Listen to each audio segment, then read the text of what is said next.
Был только что в центре. Короче, все более-менее целое. Прокуратура разъебана. Сказал, что нельзя снимать. Я говорю, что нам делать теперь? Что будет? Он типа, что делать? Говорит, учите гимн. Ситуация, которая складывается в Курской области по линии ваших ведомств. Hi viewers, welcome back to another awesome video. So இது அடுத்த எஸ்கலேஷனுக்கான video.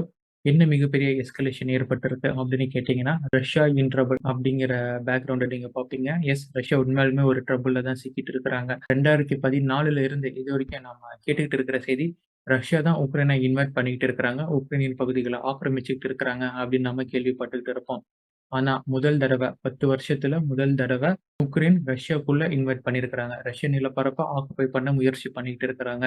Just 3 நாள் தான் ஆகிருக்கு ஃப்ரெண்ட்ஸ். வெறும் 3 நாள்ல மிகப்பெரிய மாற்றத்தை ரஷ்யாவின் மெயின்லேண்ட்ல நடத்தி இருக்கிறாங்க உக்ரைனியன்ஸ்.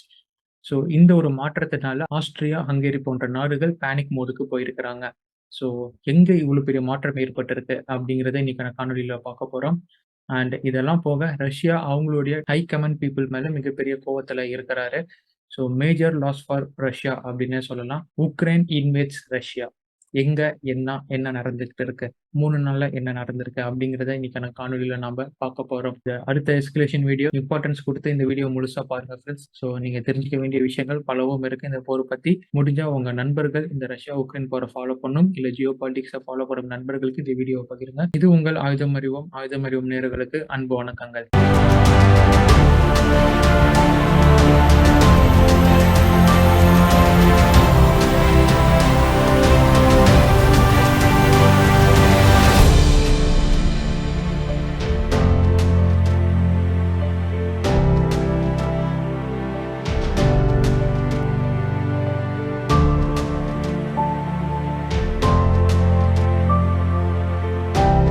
ரஷ்யா மீதான உக்ரைனின் படையெடுப்பானது கர்ஸ்க் லொகேஷன்ல இருந்திருக்கு. இந்த கர்ஸ்க் லொகேஷன் எங்க இருக்கு அப்படின்னு பாத்தீங்கன்னா, இந்த மேப்பை பார்த்தவங்களுக்கு கிளியரா தெரியும்.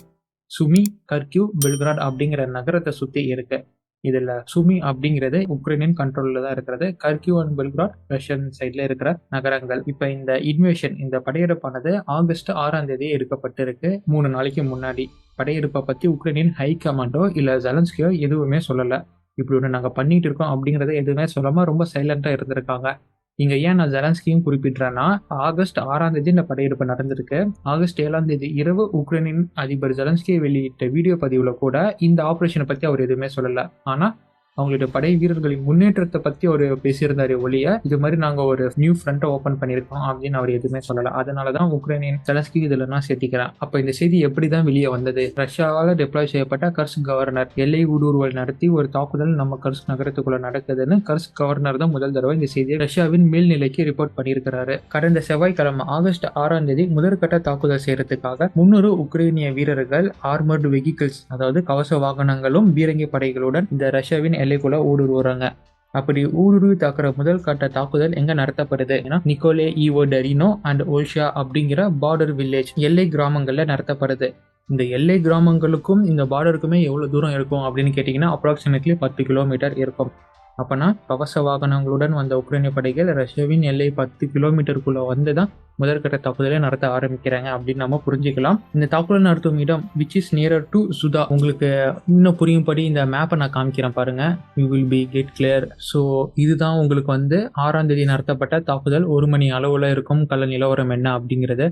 ஸோ பார்த்தீங்கன்னா தாக்குதல் எல்லாம் எங்கேருந்து உள்ளே போயிருக்கிறாங்க. இன்ட்ரூஷன் நம்ம சொன்ன மாதிரி நிக்கோலே ஈவோடரினோவில் நடத்தப்பட்டிருக்கு. அதுக்கப்புறம் கார்டியோகா அப்படிங்கிற பகுதி மூலியமாவும் உள்ள வந்திருக்கிறாங்க. அண்ட் நெக்ஸ்ட் ஒலிஷ்னா பார்டர் இந்த பகுதிகளிலும் இருந்து உள்ள வந்திருக்கிறாங்க. Which is leading to Sudzha. சுதால இருந்து பாருங்க, உங்களுக்கு ரிப்பல்ஷன் அட்டாக்கும் உங்களுக்கு வரதா தெரியும். லைக் ரஷ்யா ரிப்பல்ஷன் நடத்துறாங்க அப்படிங்கிறதையும் தெரியும். இது நம்ம பின்னாடி பேசலாம், ரிப்பல்ஷன் எப்படி நடந்துகிட்டு இருக்கு அப்படின்னு. இதுதான் உங்களுக்கு ஒரு கிளியரா உங்களுக்கு புரிய வரும், எப்படி எந்த வழியா உள்ள போயிருக்கிறாங்க, எங்கிருந்து ரிப்பல்ஷன் நடந்திருக்கு, ஸோ இப்போ எங்க முன்னேறிக்கிட்டு இருக்கிறாங்க அப்படின்னு. கர்ஸ்கின் முக்கிய பகுதி ரொம்ப தூரத்தில் இருக்கு. பட் ஆனால் 10 கிலோமீட்டர் உள்ள வந்து தான் முதற்கட்ட தாக்குதல் நடத்தப்பட்டிருக்கு அப்படிங்கிறத நம்ம இங்க புரிஞ்சுக்கலாம் இந்த ஒரு வரைபடம் மூலியமா. சோ இப்படி 10 கிலோமீட்டர் உள்ள வந்து தாக்குதல் நடத்தும் இந்த முதல் நாள்ல எண்டுல கடைசியா என்ன ஆகியிருக்கு அப்படின்னு பாத்தீங்கன்னா, உக்ரைனிய படைகள் ரஷ்யாவின் 7 கிலோமீட்டர், ரஷ்யாவின் உள்பகுதி ஒரு 7 கிலோமீட்டர் அவங்க வந்து ஆக்குபை பண்ணியிருக்கிறாங்க.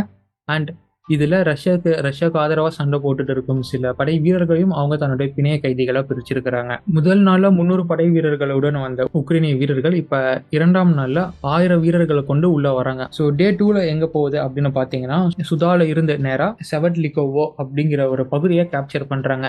இப்ப நமக்கு ஒரு டவுட் வரும். டே 1ல சுதாவை நோக்கி போயிட்டு இருந்தவங்க ஏன் சடனா ஒரு 1000கணக்கான ட்ரூப்ஸை கொண்டு வந்து செவட்லிகோவோவை வந்து கேப்சர் பண்ண போறாங்க அப்படின்னு நமக்கு டவுட் வரும். இந்த செவட்லிகோவோ அப்படிங்கிற இடத்துல தான் முக்கியமான ஒரு நேச்சுரல் கேஸ் டிரான்ஸ்மிஷன் ஹப் அப்படிங்கிறது அமைஞ்சிருக்கு. இந்த நேச்சுரல் கேஸ் டிரான்ஸ்மிஷன் ஹப் மூலமா தான் ரஷ்யாவில் இருந்து இந்த யூரோப் யூனியன்ல இருக்கும் நாடுகளுக்கு டிரான்ஸ்ஃபர் செய்யப்படும் இயற்கை எரிவாயு, அதோடைய கண்ட்ரோல் சென்டர், அதோடைய ஹப் எல்லாமே இங்கே தான் இருக்கு. ஸோ இந்த ஒரு ஹப் வழியாக தான் ஆஸ்திரியா, ஹங்கேரி போன்ற யூரோப்பியன் கண்ட்ரிஸ்க்கு ரஷ்யாவின் நேச்சுரல் கேஸ் போகிட்டு இருக்கு. அதனால தான் இங்கே அவங்க வந்து ஆக்குபை பண்ண ட்ரை பண்றாங்க. ஒரு பக்கம் ஒரு பெட்டாலியன் செவட்லிகோவோக்கு போயிட்டு இருக்கும் போது இன்னொரு செய்தி ரஷ்யாவிற்கு வருது. இந்த குர்ஸ்கியும் எல்லையை உக்ரைன் அவங்களுடைய கண்ட்ரோலுக்கு கொண்டு வந்துட்டாங்க அப்படிங்கிற தகவல் வெளிவருது. 2வது நாளே ரஷ்யாவின் கண்ட்ரோல்ல இருந்த பகுதியை, ரஷ்யாவின் கண்ட்ரோல்ல இருந்த எல்லையை உக்ரைன் அவங்களுடைய கண்ட்ரோலுக்கு கொண்டு வந்துட்டாங்க. அதே மாதிரி செவட்லிகோவோ அதையும் கேப்சர் பண்ணிட்டாங்க. ஸோ செவட்லிகோவோ கேப்சர் பண்ணதுனால இனிமேல் இந்த யூரோப்பியன் யூனியன்ஸுக்கு டிரான்ஸ்ஃபர் செய்யப்படும் நேச்சுரல் கேஸ்ல ஏதாச்சும் ஒரு பிரச்சனை வருமா அப்படின்னு கேட்டிங்கன்னா, இது வரைக்கும் எதுவும் வரல அப்படின்னு சொல்லலாம். சொல்லப்போனால் 2024 வரைக்குமே எந்த பிரச்சனையும் வராது இந்த ஹப்பில் இருந்து டிரான்ஸ்ஃபர் செய்யப்படும் நேச்சுரல் கேஸுக்கு. ஏன்னா இந்த போர்ல உக்ரைனுடன் யூரோப்பியன் யூனியன் நாடுகள் ஒரு ஒப்பந்தம் போட்டிருக்காங்க. அதன்படி 2024 வரை ரஷ்யாவிடம் இருந்து வரும் எரிபொருளா இருக்கட்டும், இல்ல இயற்கை வளமா இருக்கட்டும், எதுவுமே வந்து தடைப்படக்கூடாது அப்படிங்கிறதுக்கான ஒப்பந்தம் போடப்பட்டிருக்கு. இது மாதிரி சம்பவம் நடந்துகிட்டு இருக்கும் போதே ஒரு பக்கம் செவட்லிகோவோவை கேப்சர் பண்றாங்க, இன்னொரு பக்கம் எல்லையை அவங்க கண்ட்ரோலுக்கு கொண்டு வராங்க. ஸோ கண்டிப்பா சண்டை பயங்கரமா போயிட்டு இருக்கும் இல்லைங்களா? அதனாலேயே இப்ப குர்ஸ்கின் கவர்னர் அதிரடியா தன்னோட ஸ்டேட் எமர்ஜென்சியை டிக்ளேர் பண்றாரு. 1.5 நாள் தாக்குதல்லையே 31 சிவிலியன்ஸ், 6 குழந்தைகள் உட்பட மிகப்பெரிய காயத்திற்கு உள்ளாகி இருக்கிறாங்க. இது போக 5 பேர் கொல்லப்பட்டிருக்கிறாங்க. அதனால ஸ்டேட் எமர்ஜென்சி டிக்ளேர் செய்யப்பட்டு, ஸ்டேட் எமர்ஜென்சி டிக்ளேர் செய்யப்பட்டது அப்படின்னாவே அங்க நிலைமை ரொம்ப மோசமா இருக்கு. அங்க உடனடியா மிலிட்ரி அந்த இடத்தை கையகப்படுத்துவாங்க, அவங்களுடைய கண்ட்ரோலுக்கு போகும் அப்படிங்கிறது தான் அர்த்தம். அட் த எண்ட் ஆஃப் டே 2 எந்த அளவுக்கு உக்ரைன் முன்னேறி இருக்கிறாங்க அப்படின்னு பாத்தீங்கன்னா, half ஆஃப் த சுதா அவங்க கேப்சர் பண்ணிட்டாங்க.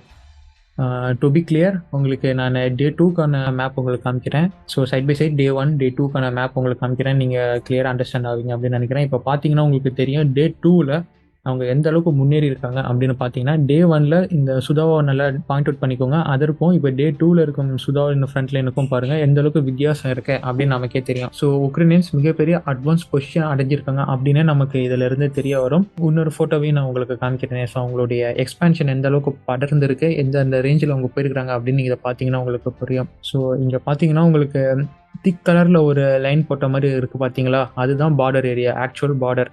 ஆனால் அதுக்கப்புறம் அந்த லைட்டாக அந்த பாயிண்ட்லாம் போட்டு சுதாவெல்லாம் மார்க் பண்ணி வருது பாருங்க, அது எல்லாமே அது வரைக்கும் இந்த 2 நாளில் உக்ரைன் படைகள் முன்னேறி இருக்காங்க அப்படிங்கிறது காமிக்குது. அந்த ரெட்டட் ஏரியாஸ் எல்லாமே, ரெட் ஷேடட் ஏரியாஸ் எல்லாமே கையகப்படுத்திருக்கிறாங்க அப்படின்னு சொல்ல வருது அந்த ஏரியாவை எல்லாமே. இதுதான் டே 2க்கான மேப். தோராயமாக டே 1ல எவ்வளோ பிடிச்சாங்க அப்படின்னு பார்த்தீங்கன்னா, ஒரு 7 கிலோமீட்டர் ரஷ்யன் டெரிட்டரியை உள் பக்கமாக பிடிச்சிருந்தாங்க. அதே டே 2ல எவ்வளோ பிடிச்சிருக்காங்கன்னு பார்த்தீங்கன்னா, 20லேருந்து 25 கிலோமீட்டர் பகுதியை கையகப்படுத்திருக்கிறாங்க இந்த உக்ரைனிய படைகள்.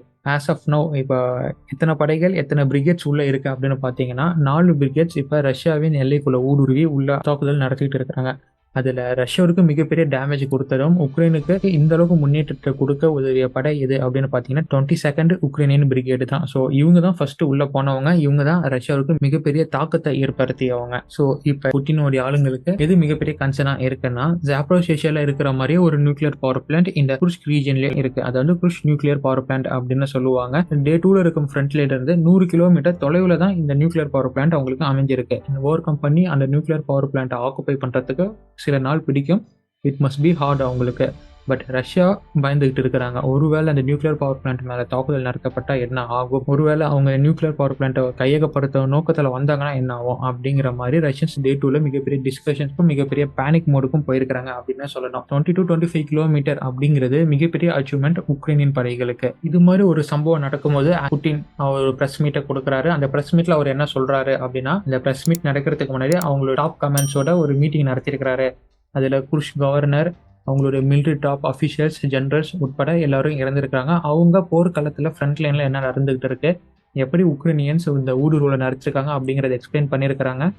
ஸோ நம்ம சைடு இருந்து, ரஷ்யன் சைட்லேருந்து எது மாதிரியான ரிட்டலியேஷன் ஸ்ட்ரைக் கொடுக்கப்பட்டுக்கிட்டு இருக்கு, அப்படின்னு அவங்க சொல்லியிருக்கிறாங்க அப்படின்னு சொல்லியிருக்கிறாரு.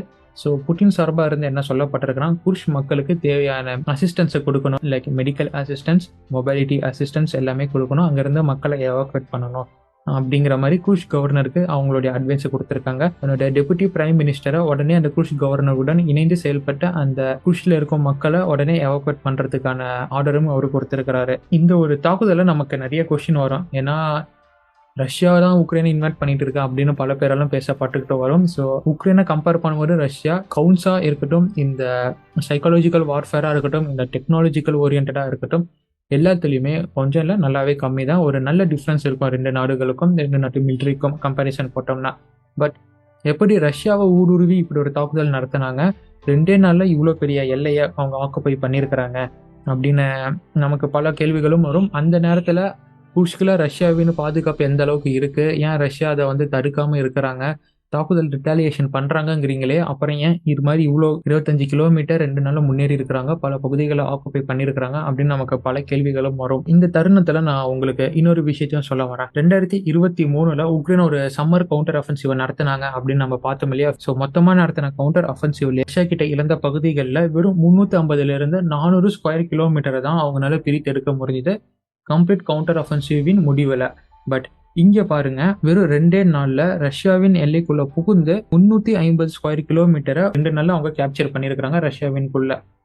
ஸோ எவ்வளோ பெரிய வித்தியாசம் உங்களுக்கு ஒரு வருஷத்துல. போர் பத்தி நிறைய பார்க்குறவங்களுக்கு இந்த ஸ்கொயர் கிலோமீட்டர் கணக்கு அப்படிங்கிறது உங்களுக்கு புரிய வரும்னு நினைக்கிறேன். ஸோ எவ்வளோ பெரிய வித்தியாசம், எவ்வளோ பெரிய தாக்கம் இது அப்படின்னு உங்களுக்கு புரிய வரும்னு நினைக்கிறேன். ஸோ இது என்ன உணர்த்துது அப்படின்னு பார்த்தோம்னா, ரஷ்யா இந்த பகுதியில் வீக்கா இருக்கிறாங்களா இல்லை உக்ரைன் ஸ்ட்ராங்கா இருக்கிறாங்களா அப்படிங்கிறது தான் இப்போ நமக்கான கேள்வியா வருது. நமக்கு கிடைத்த முதல் பதில், உக்ரைனின் வெற்றிக்கு இங்க வழிவகுத்தது என்ன அப்படின்னு பார்த்தோம்னா, உக்ரைன் பயன்படுத்திய புதிய எலக்ட்ரானிக் வார்ஃபேர் சிஸ்டம். ரஷ்யன் வார் பிளாகர்ஸ், இந்த ரஷ்ய படைகளுடன் நெருக்கத்தில் இருக்கும் சில ஹேண்ட்லர்ஸ், அவங்களாம் என்ன சொல்றாங்க அப்படின்னு பார்த்தீங்கன்னா, இது வரைக்கும் உக்ரைன் பயன்படுத்தாத புதிய வகையான எலக்ட்ரானிக் வார்ஃபேர் சிஸ்டமை இந்த ஊடுருவலில் பயன்படுத்தியிருக்கிறாங்க. ஸோ இது மூலியமா ரஷ்யாவின் காம்பேக்ட் சிக்னல் மற்றும் அவங்களுடைய ரஷ்ய படைகளுடன் இருக்கும் கம்யூனிகேஷன் சிக்னல் அவங்க சப்ரஸ் பண்ணியிருக்கிறாங்க. ஒரு பிரிகேட்ல இருந்து இன்னொரு பிரிகேட், ஒரு படைத்தளத்திலிருந்து இன்னொரு படைத்தளம், இல்லை போருக்கு தேவையான சிக்னல்ஸ் இல்லை ஃப்ரீக்வன்சிஸ், இது எல்லாமே இவங்க சப்ரஸ் பண்ணியிருக்கிறாங்க அவங்களோட எலக்ட்ரானிக் வார்ஃபேருக்கு. இதனால ஒரு மிஸ் அண்டர்ஸ்டாண்டிங், மிஸ் கம்யூனிகேஷன் ஏற்பட்டிருக்கு ஒரு பிரிகேடுக்கும் இன்னொரு பிரிகேடுக்கும். அதனால ஒரு ப்ராப்பர் கோஆர்டினேஷன் இல்லாம அவங்கவுங்க தனித்தனியா அப்படி பிரிஞ்சு சண்டை போட்டிருக்காங்க, ஒரு சின்ன சின்ன யூனிட்டா சண்டை போட்டிருக்காங்க. பிரிவினையை ஏற்படுத்தினதுனாலே உக்ரைன்ஸ் இந்த மிகப்பெரிய வெற்றி அடைஞ்சிருக்காங்க அப்படின்னு சொல்லப்படுது. ஸோ ஒரு புது வகையான எலக்ட்ரானிக் வார்ஃபேர் சிஸ்டம் உக்ரைனுக்கு கிடைச்சிருக்கு அப்படிங்கிறது நமக்கு இங்க தெரிய வருது. இது முதல் பதில் நமக்கு ஏன் ரஷ்யா தோத்தாங்க அப்படிங்கிறதுக்கு. அடுத்த கேள்வி என்னன்னா, ரஷ்யன் மிலிட்ரி அங்க இருந்துச்சா, ரஷ்யன் மிலிட்ரி இருந்துச்சுன்னா அவங்க என்ன பண்ணிட்டு இருக்கிறாங்க? பதில் என்ன அப்படின்னா, சேச்சன் ஆர்மி. நம்ம எல்லாருக்குமே தெரியும்ல, தாடி வச்சுக்கிட்டு ஒரு குரூப் ஆஃப் முஸ்லீம் பீப்புள்ஸ், அவங்க வந்து ரஷ்யாவின் மிலிட்ரிக்கு ஆதரவாக செயல்படும் ஒரு குழு, அவங்க தான் சேச்சன் ஆர்மி அப்படின்னு சொல்லுவோம். அவங்களுடைய ஆர்மியை நம்ம ஆக்மத் படை, ஆக்மத் குரூப் அப்படின்னு நம்ம சொல்லுவோம். அவங்க பொறுப்புலையும் அவங்க கட்டுப்பாட்டிலையும் தான் இந்த குர்ஸ்க் பகுதியை பாதுகாக்கப்பட்டுக்கிட்டு வந்தது. என்ன சொல்லப்படுது இந்த வீடியோ பார்த்தீங்கன்னா உங்களுக்கே தெரியும். ஜஸ்ட் இந்த வீடியோ ஒரு வாட்டி பாருங்க. Спецназ Ахмат позорно бежал из Суджи в направлении Курска. Вооруженные силы противника окружили город со всех сторон. Объявлена немедленная эвакуация жителей Суджинского района. ஸோ அதில் என்ன சொல்லப்பட்டிருக்கு அப்படின்னா, உக்ரைனிய வீரர்கள் தன்னுடைய ஊடுருவல் தாக்குதலை நடத்தின உடனே அங்கே இருக்கும் ஆக்மத் படை வீரர்கள் பின்வாங்கியிருக்கிறாங்க பயந்துகிட்டு அப்படின்னு சொல்லப்பட்டிருக்கு.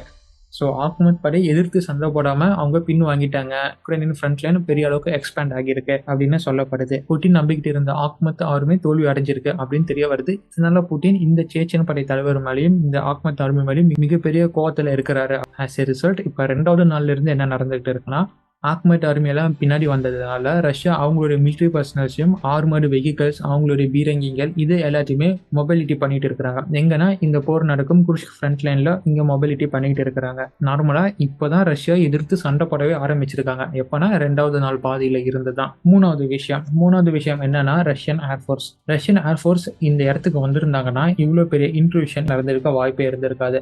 அஃப்கோர்ஸ் நம்ம எல்லாருக்குமே தெரியும், இந்த இஸ்ரேல் ஹமாஸ் போர்லயே இந்த சிரியாஸ் இல்ல ஈரான்ல இருக்கும் சில எண்ணெய் கிணறுகளை ஆக்குப்பை பண்ணாலே அமெரிக்கன்ஸ் அவங்களுடைய ஏர்ஃபோர்ஸ் கொண்டு வந்து அந்த இடங்களை உடனே மீட்கிறாங்க. ஸோ ஏர்ஃபோர்ஸ் அந்த அளவுக்கு ஒரு சக்தி வாய்ந்த ஒன்று. எந்த சூழ்நிலையா இருந்தாலும் அவங்களால அதை சமாளிச்சு அங்கிருந்து ஒரு கம்பேக் கொடுக்க முடியும், அந்த நாட்டுக்கு சாதகமா திருப்ப முடியும் போர்க்களத்தை. ஆனா ரஷ்யன் ஏர்ஃபோர்ஸ் அப்படின்னு பாத்தீங்கன்னா இந்த போர் ஆரம்பிச்சதுல இருந்து பெரிய அளவுக்கு கான்ட்ரிபியூட் பண்ணவே இல்லை.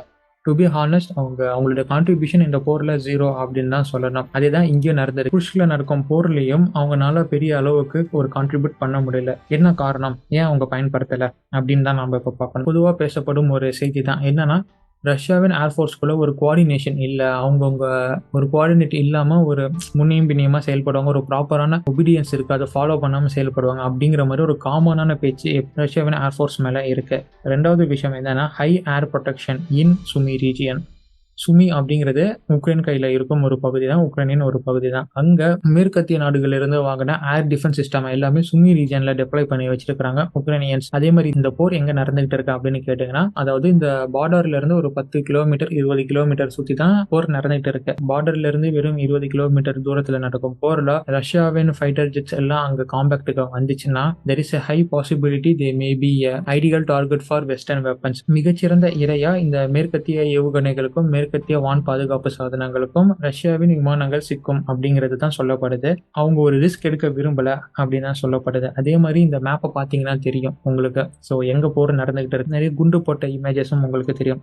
இந்த குண்டு போட்ட இமேஜஸ் எல்லாம் என்ன சொல்லுது அப்படின்னா, அவங்களோட கிளைடிங் பாம்பை பயன்படுத்திருக்காங்க ரஷ்யன்ஸ் அப்படின்னு சொல்லப்படுது. Day 2ல தான் நடந்திருக்கு கிளைடிங் பாம்ஸ். இதெல்லாமே Day 2 செகண்ட் ஹாஃப்ல தான் நடத்தப்பட்டுக்கிட்டு இருக்கு. கொஞ்சம் கொஞ்சமா, அதாவது 2-3 போர் விமானங்கள் மட்டும்தான் உள்ள வர ஆரம்பிச்சிருக்கு அப்படின்னே சொல்லலாம். KA-52 அலிகேட்டர் அப்படின்னு சொல்லுவோம், ஒரு அட்டாக் ஹெலிகாப்டர், ரஷ்யாவின் அட்டாக் ஹெலிகாப்டர் வெறும் உக்ரைனின் ட்ரோனால தாக்கப்பட்டுமே அழிக்கப்பட்டிருக்கு. அதற்கான வீடியோஸும் எக்ஸ்ட்ராங்கள்ல பயங்கரமா வந்துகிட்டு இருக்கு. ரஷ்யா அவங்களுடைய ஏர்ஃபோர்ஸை எல்லை ஓரமாக பயன்படுத்தினாங்கன்னா அது ஒரு easy target for western weapons அப்படின்னு அமையும். அதற்காக கூட அவங்க பயன்படுத்தாமல் இருக்கலாம். பட் இப்போ அவங்க பயன்படுத்துறது என்னன்னா, கிளைட் பாம்ஸில் அவங்க பயன்படுத்துகிறாங்க. ஏர் காம்பேக்ட் அவங்க அந்த இடத்துல நிகழ்த்தலை. ஸோ ஏர் காம்பேக்ட் நிகழ்த்தி இருந்தாங்கன்னா இவ்வளோ பெரிய தாக்குதல், இவ்வளோ பெரிய இழப்பு ரஷ்யர்களால் தடுக்கப்பட்டிருக்கும் அப்படிங்கிறது தான் நாம் பார்க்குற ஒரு கண்ணோட்டமாக இருக்கும். கடைசியாக நமக்கு என்ன தெரிய வருது, குர்ஸ்க் ரீஜனில் போதுமான பாதுகாப்பு அமைப்பு ரஷ்யாவால் டெப்ளாய் செய்யப்படலை. ஒரு வீக் லிங்க் சிஸ்டம் தான் குர்ஸ்கில் இருந்திருக்கு அப்படின்னு தெரிய வருது. அதை கரெக்டாக பாயிண்ட் அவுட் பண்ண உக்ரைனிய படை வீரர்கள் அங்கே ஈஸியாக ஒரு இன்வேஷனை நடத்திருக்கிறாங்க. ரஷ்யாவின் பல பகுதிகளையும் தன் கட்டுப்பாட்டுக்குள்ளே கொண்டு வந்துட்டாங்க. 350 சதுர கிலோமீட்டர் 2 நாள் அப்படிங்கிறது நான் திருப்பியும் சொல்கிறேன், it's not a easy one. So மிகப்பெரிய வெற்றி இந்த ஊடுருவலில் உக்ரைனுக்கு கிடைச்சிருக்கு, அதில் எந்த சந்தேகமும் இல்லை. ரஷ்யா இந்த ஊடுருவல், இந்த தாக்குதலை எந்த அளவுக்கு தடுக்க போகிறாங்க அப்படிங்கிறதும், குர்ஸ்க் நியூக்ளியர் பவர் பிளான்ட்டை உக்ரைனின் தாக்குதலில் இருந்து எப்படி காப்பாற்ற போகிறாங்க, உக்ரைனை மீண்டும் ரிட்டாலியேட் பண்ண போகிறாங்களா, இல்லை உக்ரைன் பிடிச்ச வரைக்கும் உக்ரைனுக்கு தான் இருக்க போகுதா, ஸோ இனிமேல் நியூ ஃப்ரண்ட்டாக அப்டேட்டட் ஃப்ரண்ட் லைன் தான் இருக்க போகுதா அப்படிங்கிற பல கேள்விகளுடன் இந்த செய்தியை நம்ம முடிச்சுக்கலாம். உங்களுடைய நிறை குறை என்ன, நம்ம எப்படி இன்னும் வீடியோஸ் போடணும், எது மாதிரியான வீடியோஸ் உங்களுக்கு தேவை, எதை பற்றி பேசலாம் அப்படிங்கிறதையும் போடுங்க. we will be discuss until it's signing off from ஆயுதம் அறிவோம். மீண்டும் அடுத்த பதிவில் சந்திப்போம். அதுவரை இணைந்திருங்கள் ஆயுதம் அறிவோமில் and stay tuned for next video. நன்றி, வணக்கம்.